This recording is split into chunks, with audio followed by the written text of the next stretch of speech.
Hello, my little ponies. I'm Starlight, and I have 100 subscribers.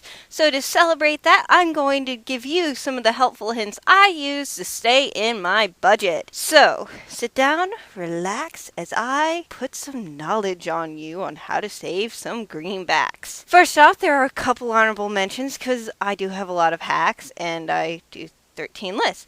So, honorable mention number 1, get energy efficient curtains.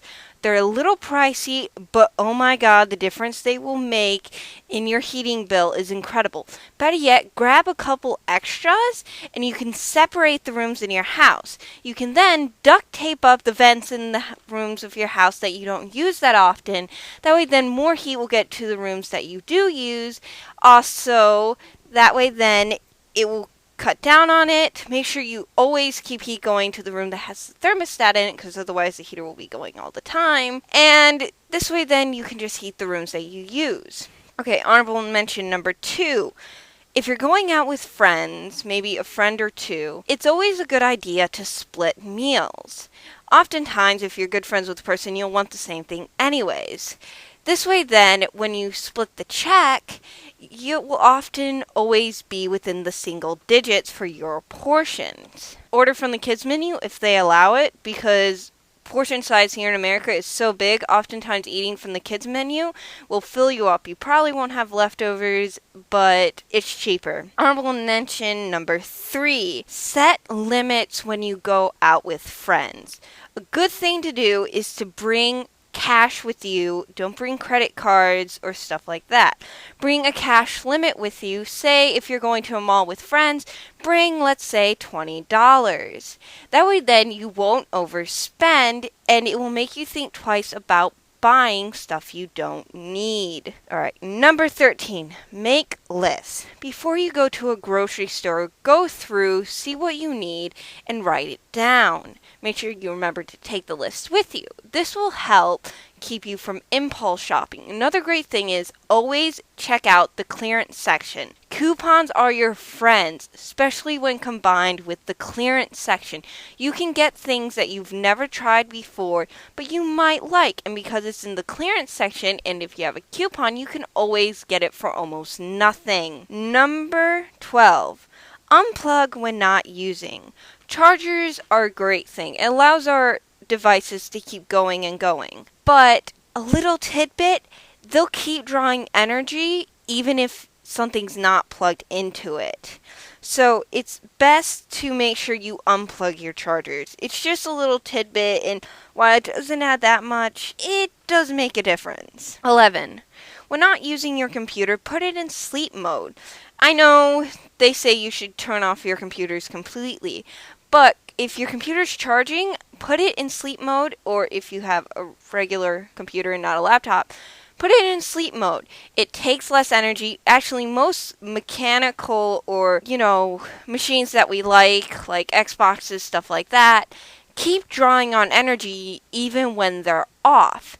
They draw on less energy when they're in sleep mode, and also it will take less energy when you turn it back on. So, number 10, keep your lights off during the day. There is no reason to have lights on in your house, unless maybe your bathroom only has one small window, in which case go ahead, turn it on, but there's really no need.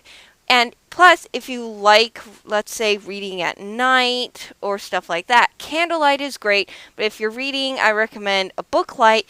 It lasts long, it's great, and batteries are cheap, and it uses less power than a bedside table lamp. Trust me, those things are energy suckers. Number 9, tea bags. Oh my god, tea is great. Don't you love drinking it? I prefer Lady Grey.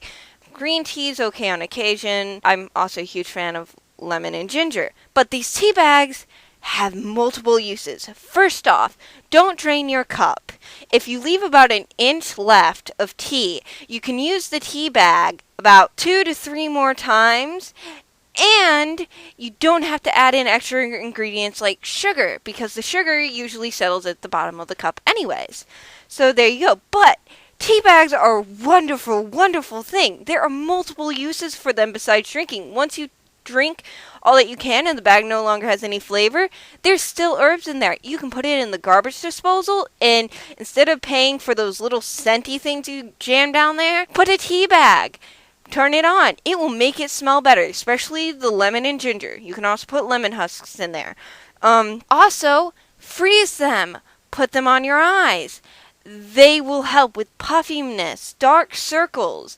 It's incredible, okay? Tea bags are just incredible. Forget those expensive creams. Just put some use tea bags over your eyes, and they will help with the puffiness, okay? 8. A great way to put money away is, let's say you have a $10 bill and you spend it and you have some change. Get a piggy bank. I know that this sounds absurd, but it doesn't have to be a cute one. You can use a coffee can. I personally like cute piggy banks. I have a Hello Kitty one. Take every time you get a dollar bill back in change when you get home, put it in the piggy bank. It seems ridiculous, but it keeps you from spending on silly little things like, let's say, a candy bar when you don't need it. So it's a great dieting tool too. And then you put it in the piggy bank, and believe it or not, that thing will fill up fast. And when you empty it out to go take the change to a return thing, you'll usually get back at least $25. Hell, that's how I did my Christmas shopping this year. And you'll also get bills back, which are nice, and that way then you'll have a large amount of money. Although people might think you're a stripper because you're carrying around about 31s. Number 7, look for economic stores. Okay, in almost every city, there are stores that cater to those of low-income families. So you get food, clothing, so much more. There's even places like food pantries that will give you food for free if you're really in a tight spot. These stores are great. Oftentimes, grocery stores will send them stuff that's not really selling, or stuff that's almost to its expiration date, or canned foods that's past its expiration date. But I'll tell you something, canned food stays past its expiration date a really long time. So, all I'm saying is that look for these stores. It takes a little looking. You can usually find them online, and they're great places to go shopping. You can buy things there way cheaper than you would think, even cheaper than Walmart, and oftentimes the money gets put back into the community, which is a great thing. Number 6, needs art and craft supplies. Yard sales are your thing. Yard sales are filled with things that people bought for arts and crafts, or even furniture they don't use anymore. And oftentimes, these things are just real easy fixes. You can buy art supplies, you can get furniture that might be a little down, but you never know. You can fix it up. And oftentimes, you will find antiques and things that are worth of value. So pick up a book, look at some things, and go yard sailing. You can make great reimbursements. Also, haggling is a great and wonderful thing, but you have to be reasonable, people. Don't get too greedy. Number 5, buy big bottles of cleaning supplies.